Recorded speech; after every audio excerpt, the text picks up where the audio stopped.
Breaking news, মধ্যপ্রাচ্যে উত্তেজনা চরমে।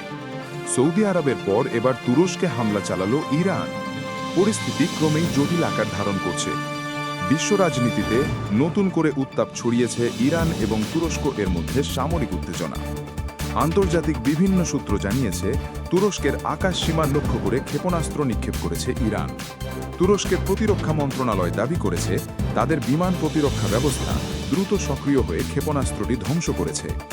এই ঘটনার পর জরুরি বৈঠকে বসেছে তুরস্ক সরকার। দেশটির প্রেসিডেন্ট কঠোর ভাষায় হুঁশিয়ারি দিয়ে বলেছেন, জাতীয় নিরাপত্তার বিরুদ্ধে যে কোনো হামলার কঠোর জবাব দেওয়া হবে। এর আগে সৌদি আরবের গুরুত্বপূর্ণ স্থাপনায় হামলার অভিযোগ ওঠে ইরানের বিরুদ্ধে।